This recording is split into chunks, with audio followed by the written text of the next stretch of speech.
नमस्कार। आइए सुनते हैं सुभद्रा कुमारी चौहान की लिखी कहानी दो साथी। आनंद और विनय दोनों बचपन के साथी थे। प्राइमरी पाठशाला से लेकर हाई स्कूल तक दोनों ने साथ साथ पढ़ा था। अब साथ ही साथ दोनों कॉलेज में आए थे। दोनों में गाढ़ी मैत्री, परंतु साथ ही साथ विचार भिन्नता भी काफ़ी मात्रा में थी। दोनों का स्वभाव बिल्कुल भिन्न था।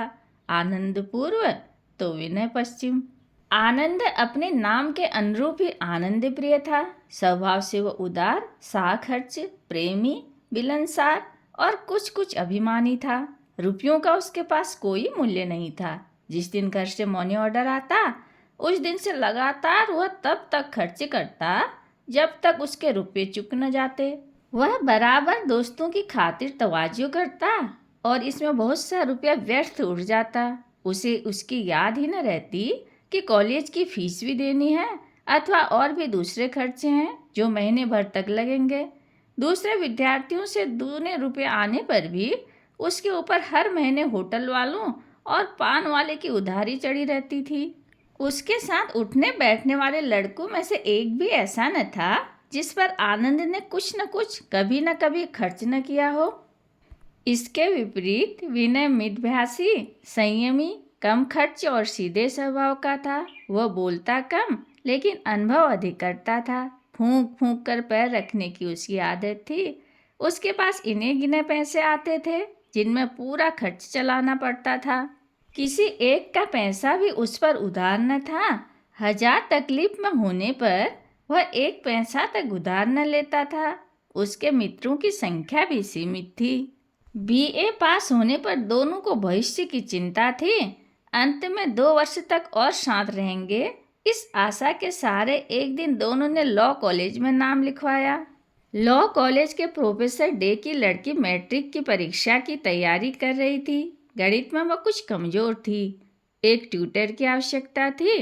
विनय गणित का एक मेधावी विद्यार्थी रह चुका था, अतः उसे वह ट्यूशन मिल गई।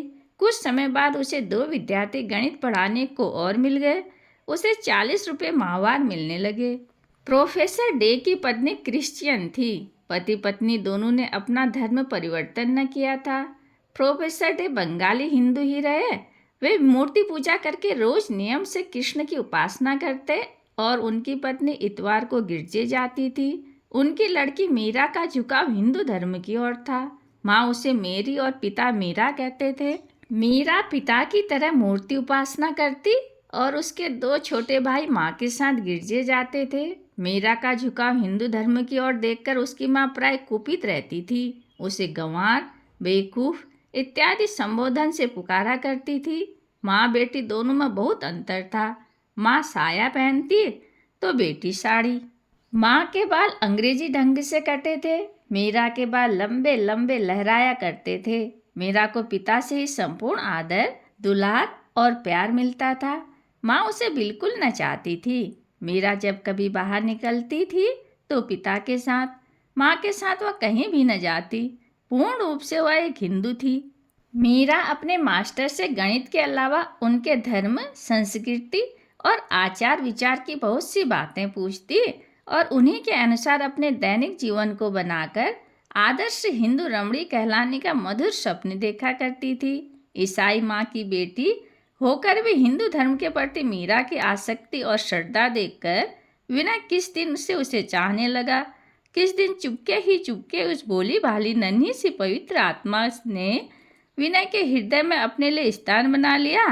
विनय ने यह कभी न जाना और न जानने का उसने प्रयत्न किया। गुरु और शिष्या के भाव से ही वे एक दूसरे को देखते थे, किंतु इस जिज्ञासु बालिका के प्रति विनय के हृदय में जो आदर और स्नेह के भाव अंकुरित हो गए थे, उन्हें वह छिपा न सकता था। प्राय आनंद से एकांत में बात करते समय इस परिवार की चर्चा हो उठती और उस बातचीत के अंदर से चतुर आनंद यह तथ्य निकाल लेता कि अपनी शिष्या के प्रति विनय कितने ऊंचे और प्रेम के भाव रखता है। धीरे धीरे आनंद के हृदय में इस लड़की को देखने की प्रबल उत्कंठा जाग पड़ी। पहले तो उसने उस उत्कंठा को दबाने का प्रयत्न किया, फिर उसने सोचा कि एक बार देखने या मिलने में कोई पाप तो है नहीं। उसने अपनी इच्छा विनय पर प्रकट की।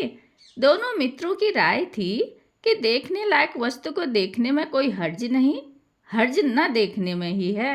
शाम को जब विनय पढ़ाने जा रहा था तब आनंद उसके साथ था। प्रोफेसर डे कहीं गए हुए थे। बाहरी बरामदे में मिसेस डे से उन लोगों की मुलाकात हुई। विनय परिचय करा रहा था। उसी समय मीरा भी वहां पहुंची। कुछ गर्व के साथ उसने कहा, आप मीरा देवी हैं जिन्हें मैं गणित पढ़ाता हूँ। मीरा चुप खड़ी रही। किसी तीसरे व्यक्ति के सामने बात करने में संकोच हो रहा था। मिसेस डे ने पुत्री की ओर देखते हुए भर्त्सना के स्वर में कहा, मेरी, मिस्टर आनंद से हैंडशेक करो। साधारण शिष्टाचार का भी तुम्हें ज्ञान नहीं है। एक क्षण माता की ओर देखकर मीरा ने अपने दोनों हाथ जोड़कर आनंद से कहा, नमस्ते। नमस्ते उत्तर मिला। क्षण भर मीरा ने आनंद को देखा और अपनी अध्ययनशाला की ओर चल पड़ी। विनय के चले जाने के पश्चात आनंद और मिसेस डे में वार्तालाप होने लगा। 1 घंटे के बाद मीरा को पढ़ाकर विनय बरामदे में आया तो उसने देखा आनंद और मिसेस डे इस प्रकार घुल मिलकर बातें कर रहे थे मानो वर्षों से एक दूसरे से परिचित हैं। वैसे आनंद का स्वभाव ही कुछ ऐसा था कि वह लोगों से बड़ी जल्दी हिल मिल जाता था। विशेषकर स्त्रियां तो उसके प्रभाव में बहुत जल्दी आ जाती थी। वह स्त्रियों के प्रति इतना आदर, इतनी श्रद्धा और इतना सम्मान प्रदर्शित करता कि पहली मुलाकात में ही हर एक मिलने जुलने वाली स्त्री उसे आदर्श पुरुष की श्रेणी में स्थान दे देती थी।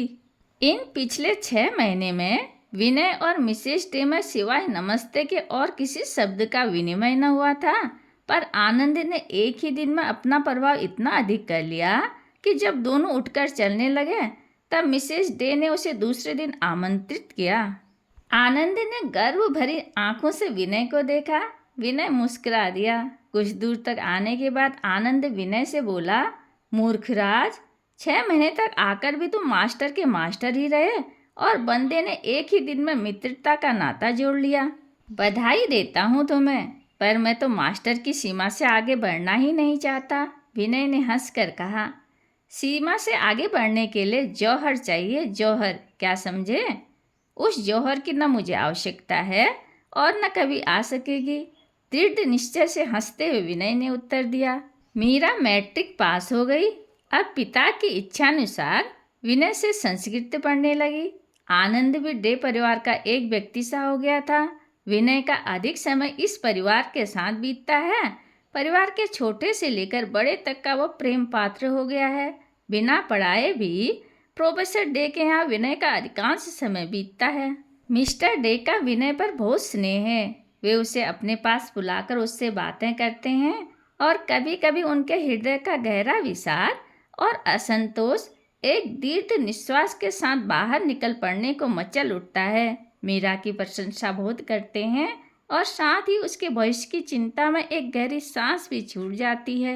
बात ही बात में एक दिन उन्होंने मीरा के विवाह के विषय में कहा, तुम जानते हो विनय, मीरा की माँ क्रिश्चियन है, किंतु मेरी लड़की मीरा नहीं। मैं मीरा का विवाह हिंदू युवक से करना चाहता हूँ। लड़का पढ़ा लिखा, ऊंचे विचार वाला, स्वस्थ और सुंदर हो। धन की मुझे परवाह नहीं। मेरे पास यथेष्ट संपत्ति है जिसमें से आधी मैं अपने लड़की को दूंगा। प्रोफेसर डे की आंतरिक इच्छा विनय से ही मीरा का विवाह करने की थी। इस प्रकार परोक्ष रूप से प्रस्ताव करके उन्होंने विनय के हृदय की था लेनी चाहिए। विनय असमंजस में पड़ गए। उसने सरलतापूर्वक विश्वास दिलाते हुए कहा, आप चिंता न कीजिए, मीरा के लिए मैं 2-3 दिन में ही आपकी इच्छानुसार सुयोग्य वर ढूंढ बतलाऊंगा। विनय विचारों में डूबता उतरता चला जा रहा था। उसने निश्चय किया वह स्वयं मीरा से विवाह कर लेगा। वह मीरा को अच्छी तरह जानता था और उसे यह भी भान होता था कि वह और मीरा दोनों एक दूसरे से अधिकाधिक निकट आते जा रहे हैं। उसने सोचा, मुझे मीरा के समान अच्छी लड़की शायद ही मिले। रही बूढ़ी माँ की बात तो मैं उन्हें समझा दूंगा। निश्चय पक्का हो गया। रात को आनंद देर से लौटा। विनय सो गया था। उस दिन सवेरे से ही कुछ ऐसी बातचीत हो गई कि दोनों अलग अलग हुए तो शाम को मिले, वो भी मिसेस डे के मकान पर। जब विनय मीरा को पढ़ाने पहुंचा तब उसकी मानसिक अवस्था ठीक न थी। वह आज मीरा को दूसरे ही भाव से देख रहा था। प्राय वह सोच में डूबा सा रहता और मीरा के कोई प्रश्न पूछने पर चौंक सा जाता था। पुस्तक उठाते समय अचानक मीरा का हाथ उसके हाथ से छू गया। विनय सिहर उठा। मीरा ने जाना मास्टर साहब का पढ़ाने में मन नहीं लग रहा है। वह बोली, मास्टर साहब, आज आप किस गहरी चिंता में हैं? रहने दीजिए, कल पढ़ाइएगा। पुस्तक या समेट उसने एक तरफ रख दी। ठीक कहती हो मीरा, सचमुच आज मेरा जी पढ़ाने में नहीं लग रहा है, कल पढ़ाऊंगा। प्रोफेसर साहब हैं क्या? विनय ने पकड़े जाते देखकर कहा। मीरा ने भीतर से आकर पान रखते हुए कहा, पिताजी कहीं गए हैं, अभी आते ही होंगे। विनय एक बार साहस करके मीरा से विवाह के बारे में सम्मति लेना चाहता था, किंतु साहस न कर सका। उसने अनायास ही मीरा से प्रश्न किया, अच्छा मीरा, तुमने भविष्य में अपने लिए क्या निश्चय किया? अभी मैं क्या निश्चय करूंगी, पिताजी तो हैं, परंतु फिर भी इतना निश्चय है कि मेरी जीवन यात्रा एक हिंदू नारी के उच्चतम आदर्शों को लेकर ही प्रारंभ होगी। विनय ने संतोष की एक सांस ली। प्रोफेसर साहब आए नहीं, देर काफ़ी हो गई थी, अतः वह चल पड़ा। फाटक पर ही आनंद से उसकी मुलाकात हुई। विनय ने उसे अंदर आने से रोककर यह कहते हुए कि उसे किसी गूढ़ विषय पर आनंद से परामर्श करना है, घसीट कर अपने साथ ले लिया। दोनों अपने कमरे में जा बैठे। विनय ने कल से लेकर आज तक की सब घटनाएं आनंद को सुना दी और साथ ही मीरा से विवाह करने का अपना निश्चय भी।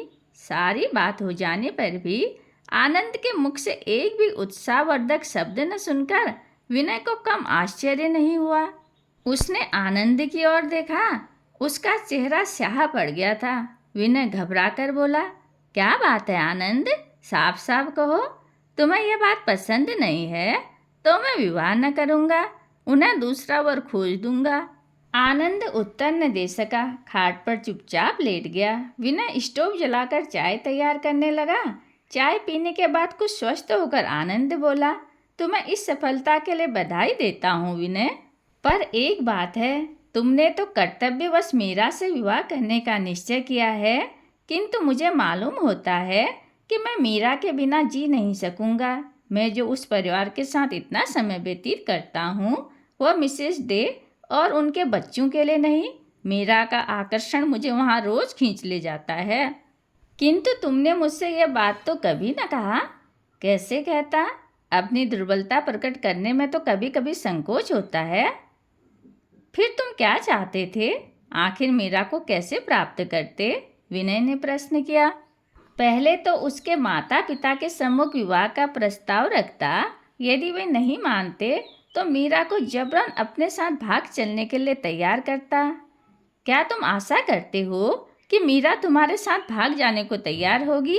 कभी उससे प्रेम दर्शाया है? विनय ने जरा तेज होकर पूछा। प्रेम दर्शाने के लिए कभी अवसर ही न मिला, पर अब इन बातों को जाने दो। मीरा के साथ तुम सुखी रहो विनय, यह मेरी कामना है। पर तुम्हें दुखी बनाकर मैं सुखी न रह सकूंगा। तुम्हारा सुख मेरा सुख है, तुम्हारा दुख मेरा दुख है, विनय ने अधीर होते हुए कहा। अब उपाय ही क्या है? आनंद कह उठा। घबराओ नहीं आनंद, उपाय है। मीरा के पिता से अभी मैंने कुछ नहीं कहा है, उन्हें तुम्हारा नाम सुझा दूंगा। कहते हुए विनय ने गहरी सांस ली और पलंग पर लेट गया। सवेरे से विनय ने जिस सोने के संसार की रचना की थी वह एक हल्के से हवा के झोंके से गिरकर मिट्टी में मिल गया। दोनों बड़ी देर तक चुपचाप पड़े रहे। अचानक आनंद उठ बैठा और बोला, नहीं विनय, यह नहीं होगा। यदि तुम मीरा को सचमुच प्यार करते हो तो मैं तुम्हारे सुख के रास्ते में कांटा न बनूंगा।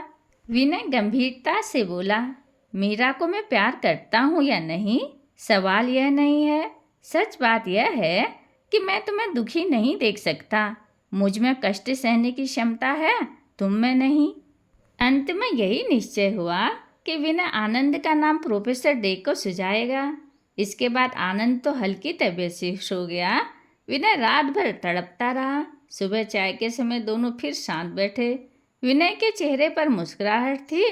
उसने आनंद से कहा, आनंद, तुम्हारे लिए मैं मीरा को त्याग करके भी मैं मीरा को सहज ही भुला न सकूंगा, इसलिए उचित यह है कि तुम्हारे विवाह से पहले मैं यहाँ से कहीं चला जाऊं। जाने से पहले मैं मीरा को कुछ उपहार स्वरूप दे जाऊंगा, उसमें तो तुम्हें कोई ऐतराज नहीं होना चाहिए। कुछ ठहर कर उसने फिर कहा, एक बात और आनंद, इसे भूलना मत। देखो, मीरा को कभी किसी प्रकार का कष्ट न देना। अगर मुझे मालूम हुआ कि तुमने कभी मीरा को किसी तरह का कष्ट दिया है तो मित्रता भूल जाऊंगा, तुमसे उसका बदला लिए बिना न रहूंगा। इसे मजाक न समझना, बहुत सोच समझ कर कह रहा हूँ। किंतु विनय, तुम्हें खोकर क्या मीरा के साथ मैं सुखी रह सकूंगा? तुम्हारा अभाव तो मुझे कदम कदम पर खटकेगा। आनंद के स्वर में भर्राहट थी, पीड़ा का आभास था। कॉलेज के जीवन के बाद तो हमें अलग होना ही पड़ता, इसके लिए हृदय को दुर्बल न बनाओ। पर एक बात तुम कहो कि मीरा को कभी कष्ट न दोगे। विनय का गला भर आ रहा था। विनय, मैं मीरा को कभी किसी प्रकार का कष्ट होने नहीं दूंगा। आनंद आगे कुछ न कह सका, आंखें भर आई।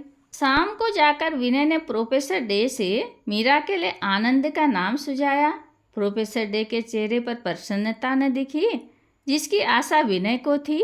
साथ ही विनय ने कहा, मैं किसी आवश्यक कार्य से बाहर जा रहा हूँ, जल्दी ही लौट कर आ जाऊंगा। विनय वहाँ से उठकर मीरा के पास चला गया। मीरा पढ़ने की प्रतीक्षा में बैठी थी। विनय ने अपने को संभालते हुए कहा, मीरा, मैं आज भी तुम्हें न पढ़ा सकूंगा। मैं जरूरी काम से बाहर जा रहा हूँ, कब लौटूंगा कह नहीं सकता। मैं तुम्हारे लिए कुछ पुस्तकें लाया हूँ, इन्हें ध्यान से पढ़ना और समझना। आवाज़ में एक दर्द था, एक अनुग्रह था। मीरा के सामने किताबों का ढेर लगाकर एक अंगूठी मीरा की उंगली में पहनाते हुए कहा, इसे कभी उंगली से अलग न करना। मैं कहीं भी रहूं, इससे मेरी आत्मा को संतोष होगा। उत्तर की प्रतीक्षा किए बिना ही वह तेजी से कमरे के बाहर हो गया। मीरा उठकर आई। वह कुछ पूछना चाहती थी, पर तब तक साइकिल उठाकर विनय बहुत दूर जा चुका था। लौटकर मीरा ने देखा, अंगूठी पर मीरा खुदा हुआ था और किताबों पर सुंदर सुंदर अक्षरों में विनय की कलम से उसका नाम लिखा था। किताबें ऊंचे दर्जे के भारतीय साहित्य और हिंदू धर्म से संबंध रखने वाली थी।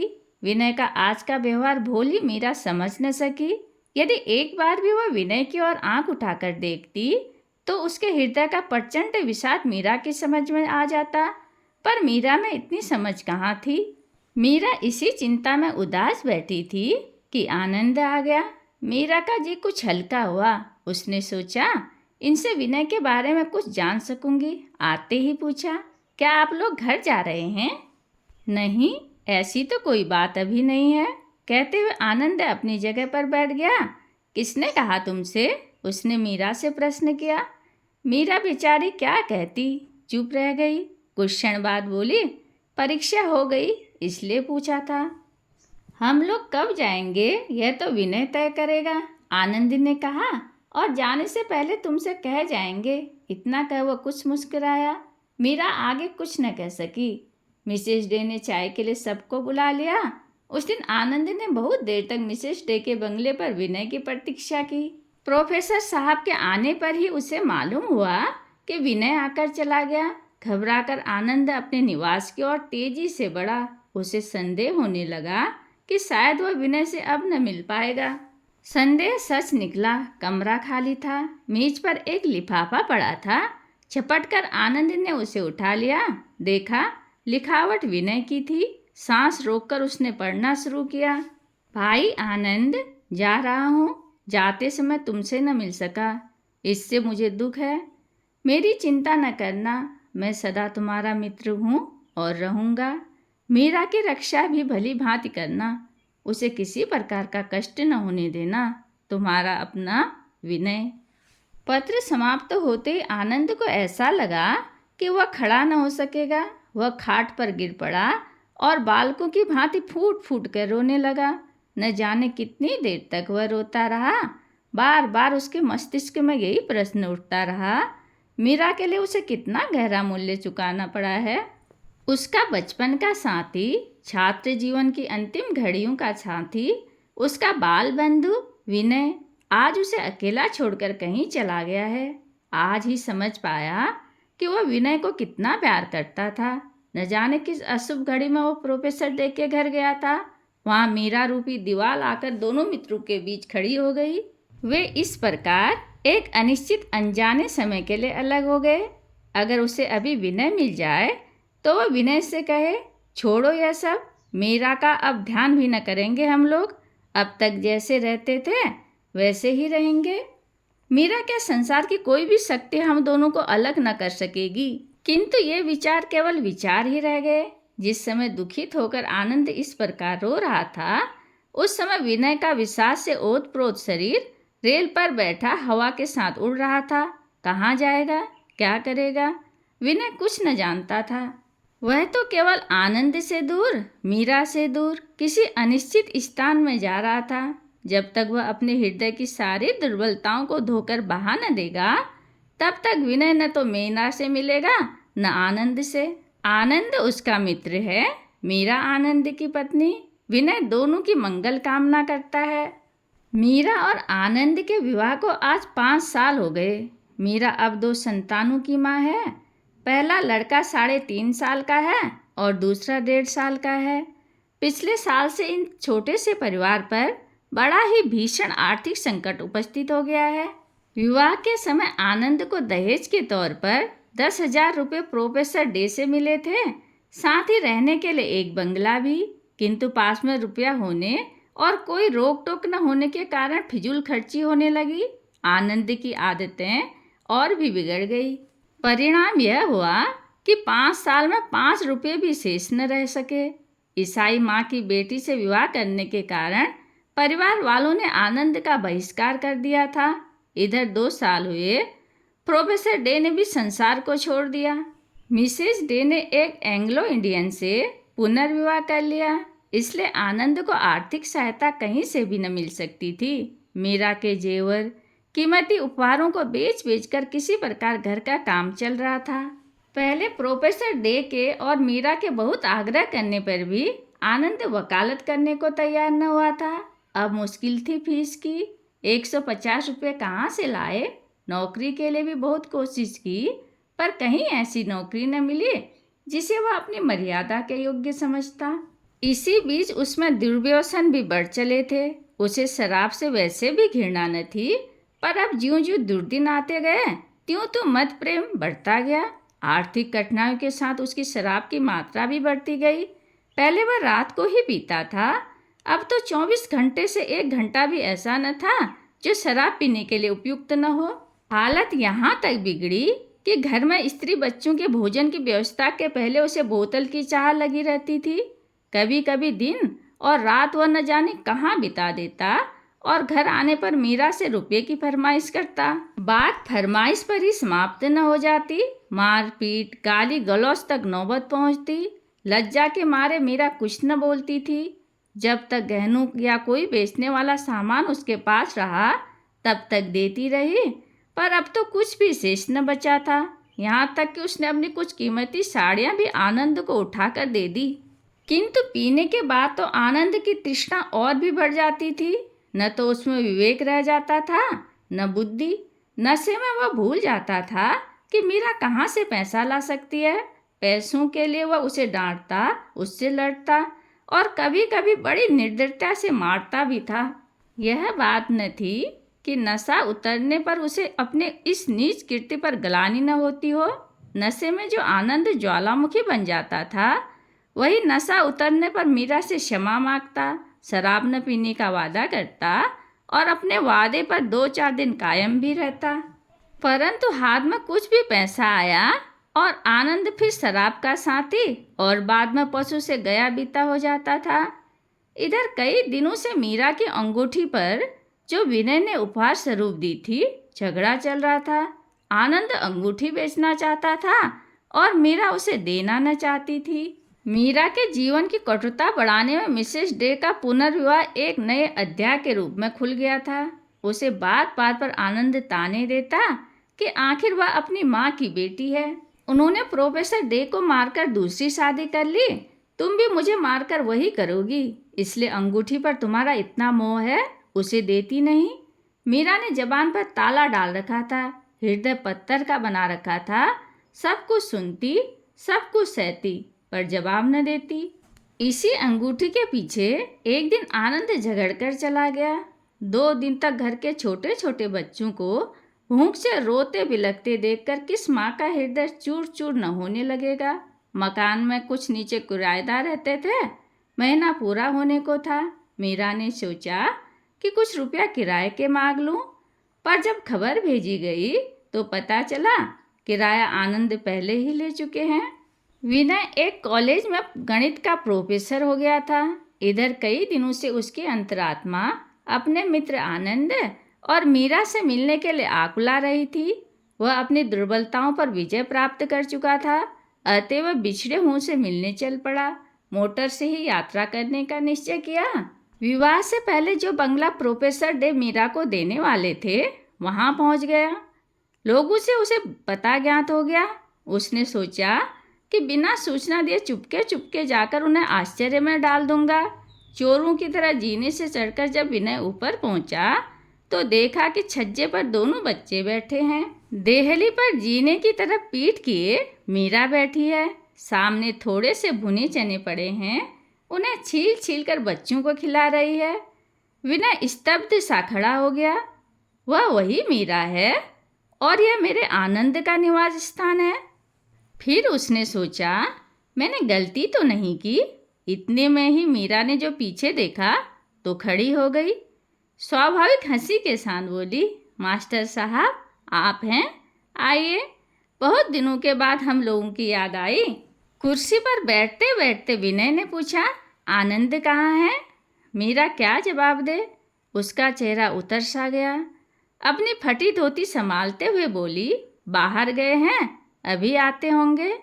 ठहर कर उसने कहा, हाँ देखिए, मैंने आपकी अंगूठी कभी उंगली से नहीं निकाली, फिर भी आप हम लोगों को भूल गए।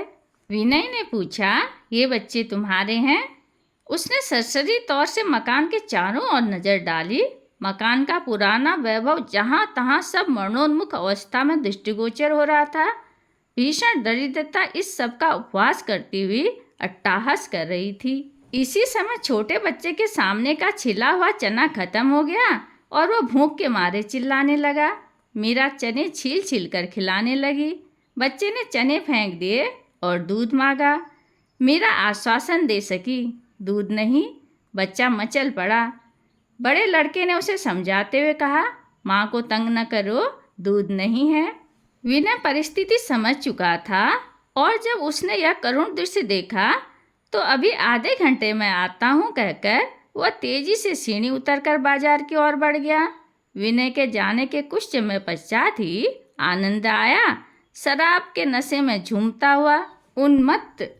उसने मीरा से खाना मांगा। बेचारी मीरा क्या देती, घर में कुछ था ही नहीं। विवेक तो दूर ही रहा, पर बुद्धि भी नशे में चूर हो जाती है। आनंद ने आओ देखा न ताओ, पास ही रखी कैंची उठाकर मीरा को मारी। कैंची मीरा के सिर में जोर से लगी, खून की धारा बह चली।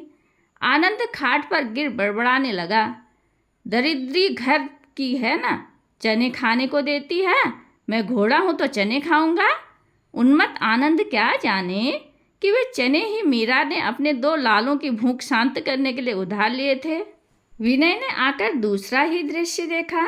खून से सनी मीरा बड़े बच्चे का हाथ पकड़े और छोटे को गोद में ले एक तरफ खड़ी है। आनंद आंखें बंद किए खाट पर पड़ा बड़बड़ा रहा है। मिठाई और फलों की टोकरी विनय ने फर्श पर रखी।